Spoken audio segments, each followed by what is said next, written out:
भाई मेरे को ज़रा ह्यूमन आई उसके स्ट्रक्चर, उनके यूजेस और उनके पार्ट्स के बारे में एक्सप्लेन करिए। मेरे को वो समझ नहीं आता है। मैंने बहुत ट्राई किया, मेरे को समझ नहीं आ रहा कैसे करना है। ज़रा समझाइए ज़रा।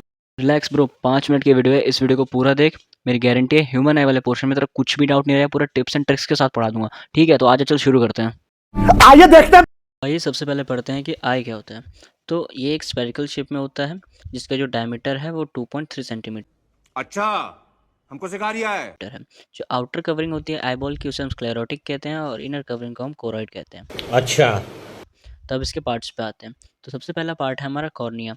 जो कॉर्निया होता है इसे हम front portion of the eyeball भी कहते हैं। ये एक ट्रांसपेरेंट प्रोटेक्टिव मेम्ब्रेन होता है जिसे हम कॉर्निया कहते हैं, समझे। ठीक है। तो ये जो पोर्शन होता है वो विजिबल होता है आउटसाइड से, और जो सबसे ज़्यादा से ज़्यादा जो रिफ्लेक्शन होती है लाइट की वो यहीं से हमारे आँख के सरफेस के अंदर एंटर करती है, जिसे हम कॉर्निया कहते हैं।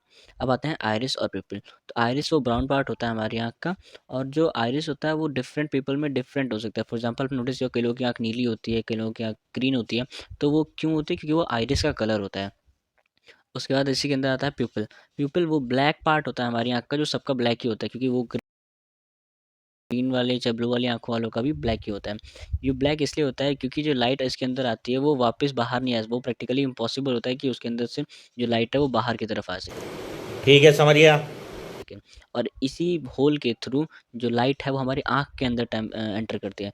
कॉर्निया पे हमारे सरफेस के अंदर एंटर करती है, लेकिन इससे हमारी आँख के अंदर एंटर करती हैं, समझ गए। आगे बढ़ते हैं। तो जो आइरिस होता है वो कंट्रोल करता है कि जब हम ब्राइट आई यानी सॉरी जो ब्राइट लाइट में होते हैं तो हम ज़्यादा से ज़्यादा आँखों के अंदर लाइट ना आ जाए, तो कॉर्निया क्या होता है वो इंक्रीज़ हो जाता है, तो हमारी जो प्यूपिल होती है वो कॉन्ट्रैक्ट हो जाती है, जिससे कम से कम लाइट हमारी आँखों के अंदर एंटर करे। और वहीं जब हम लो लाइट में होते हैं तो ये जो आइरिस होता है वो कॉन्ट्रैक्ट हो जाता है, जिससे हम ज़्यादा से ज़्यादा चीज़ों को कवर अप कर सकें।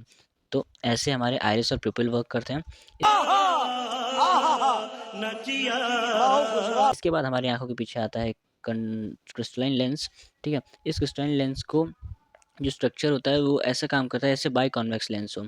तो ये जो क्रिस्टलाइन लेंस होता है ये हार्ड होता है बीच में, और धीरे धीरे सॉफ्ट हो जाता है जैसे जैसे हम इसके एज पे चले जाते हैं, जिसको हम सस्पेंसरी लिगामेंट के थ्रू हमारी आँख कम ज़्यादा करते हैं। सस्पेंसरी लिगामेंट को ही हम सिलेरी मसल भी कहते हैं, जो कि अटैच होता है इसी के साथ। सिलेरी मसल जब रिलैक्स होता है तो हमारी आइज़ थिन हो जाती है, इसकी फोकल लेंथ इंक्रीज़ हो जाती है, और जब कॉन्ट्रैक्शन होता है इस सिलेरी मसल में तो हमारी जो कर्वेचर होती है आँखों की वो बिकम थिकर हो जाती है, और फोकल लेंथ जो है डिक्रीज़ हो जाती है। ठीक है, समझ गया।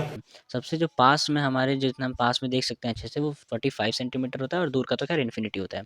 इसके बाद हमारी आँखों में आता है एक्वस ह्यूमर, जो हमारे सरफेस के आसपास होता है। ये एक्वस ह्यूमर इसलिए होता है ताकि उसमें एयर ना हो, और एयर ना हो तो मतलब कोई प्रॉब्लम ना क्रिएट कर ले, इसलिए एक्वस ह्यूमर जो होता है वो एक वाटरी लिक्विड हमारी आँखों के अंदर पाया जाता है। तू समझा? हाँ। नहीं, तू समझा? इसके बाद आता है रेटिना।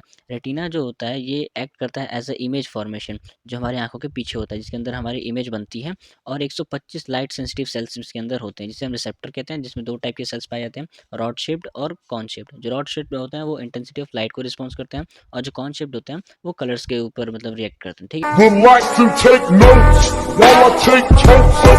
है, उसके बाद वेट्रस ह्यूमर। तो जो एक्वस ह्यूमर होता है वो हमारी आंखों के फ्रंट वाले पार्ट के अंदर होता है, लेकिन जो वेट्रस ह्यूमर होता है वो इनर वाले पार्ट में होता है, जिसे हम पोस्टीरियर चैम्बर में भी कहते हैं, और इसको हम एंटीरियर चैम्बर, एंटीरियर मतलब आगे के, ये याद रख लेना, ठीक है, और पोस्टीरियर मतलब पोस्ट यानी पीछे। तो पोस्टीरियर चैम्बर यानी आंखों में पीछे है। ये जेली लाइक मटेरियल होता है, और एक्वस में हमारा वाटरी लिक्विड होता है। ये सब इसीलिए होता है हमारे आंखों में ताकि एयर ना हो, क्योंकि एयर रहेगी तो फिर प्रॉब्लम क्रिएट करेगी। अच्छा लगता है? कौन सब्जेक्ट अच्छा लगता है? बैगन। उसके बाद आता है ऑप्टिक नर्व। तो जो रेटिना पे इमेज बनती है वो उल्टी बनती है, तो वो इमेज ऑप्टिक नर्व के थ्रू जो इलेक्ट्रिक सेल्स होते हैं वो हमारी ब्रेन तक ले आते हैं, और ब्रेन उन्हें सीधा कर देता है। फॉर एग्जांपल अगर कोई चिंटू नाम का बंदा है तो वो हमारी आंखों में उल्टा दिखेगा, तो उल्टा दिखता है, लेकिन जो इलेक्ट्रिक सेल्स होते हैं वो ऑप्टिक नर्व के थ्रू हमारी आंखों को जो आता है वो उसे ब्रेन तक ले आते हैं, और ब्रेन उन्हें सीधा कर देता है, तो वो चिंटू जो है वो अगर उल्टा दिख रहा है तो ऐसे सीधा हो जाएगा। अभी मजा आएगा ना। So that's it for human I guys. अगर आपको ये मेरी वीडियो पसंद आए तो प्लीज़ इसे लाइक शेयर सब्सक्राइब कर देना। बाय, मिलते हैं किसी और टॉपिक के साथ किसी और मज़ेदार वीडियो में। और अगर आपको कुछ भी चीज़ समझ ना आ रहा हो आप कमेंट करिए, मैं उसे पूरा सॉल्यूशन करूँगा। तब तक के लिए बाय बाय, मिलते हैं किसी नेक्स्ट वीडियो में। Would like to take notes while I take totes of the marijuana smoke. Oh, you wanna